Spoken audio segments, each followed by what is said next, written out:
So yesterday I introduced you to my watching man. Basically, a lot has happened in the time between that post and this one. It's been less than a day, but it's been a bit of a life-changing situation. I got let go from my job today. It wasn't the biggest or the best job in the world, but I desperately needed it. I don't live in the cheapest area, and for a one-bedroom apartment, I'm paying $750 a month. I have 2 weeks left at work, and then I'm gone. But my boss encouraged me to take the weeks off on paid vacation, which I agreed to. My watching man didn't seem to appreciate the news that I'd been let go. He flickered.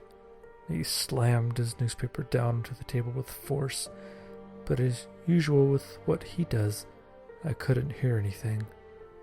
I mentioned his newspaper in my last post. It's usually blank to me. I can't see anything on it. He reads it at the dinner table or on the bus when I went to work. But now, when it was on the table, words formed. The paper suddenly opened and its pages flipped on its own to the job searching part. He jabbed his finger at one in particular. A house-sitting gig. He'd leave enough money to pay for food. He'd pay for transportation, as well as the payment for watching the house and tending his pets. I dialed the number, and he picked up immediately. After he asked me some questions, he said he'd send a taxi to pick me up as soon as possible. His name is George. I'll save this as a draft in my Microsoft Word and get back to it when I arrive. So, I'm at the place. It's a really nice ranch with a few acres of land. My job here will be to tend to George's dogs, Sophie and Amy, who are really sweet Labradors, and to make sure no one breaks in. He left me $500 to pay for food for the week I'll be here, which is plenty. He seemed very happy that I replied to his ad, saying that he had to leave town that night and didn't want to leave his pets alone. The watching man idly examined the rose bushes while George was talking to me about my duties in his home. He seemed pleased with the state of things, also looking at fences, the grass, and the state of the driveway. Finally, George showed me around the house. It was large and old, with 2 floors plus a basement. The dogs were very excitable and loving, coming up to lay kisses on my hands and face. They balked before the watching man, but George paid no mind. We chatted and watched TV for a while. George started telling me about the history of the house. It's at least 100 years old. Used to be much bigger, but the acreage has been chipped away over time. I like it here a lot. My wife did too before she died. It's quiet and peaceful. It stood empty for a few years before I bought it up. Great price too. Still furnished and decorated. Of course the curtains are new. They were so moth-eaten by the time I got to here. He rambled on about the house until his time came to leave. We stood up and I walked with him out the front door and helped him load his luggage into the taxi.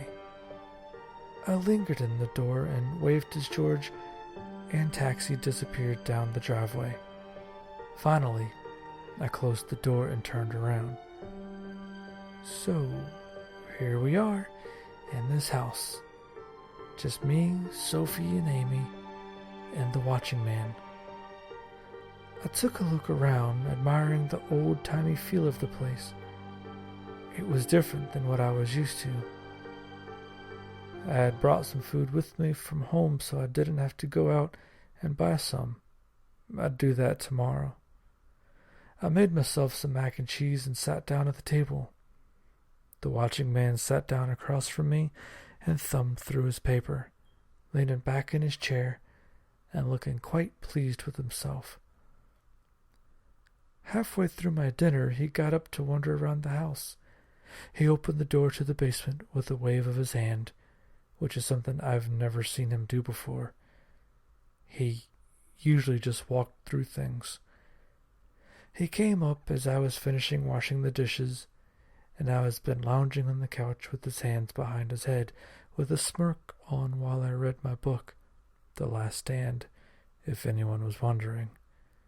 I asked him what he was so happy about, and he grinned at me. Sophie and Amy curled up at my feet and eyed the couch where he lay a bit nervously. At around 10 p.m., I put my book down and walked into the spare bedroom I'd be sleeping in.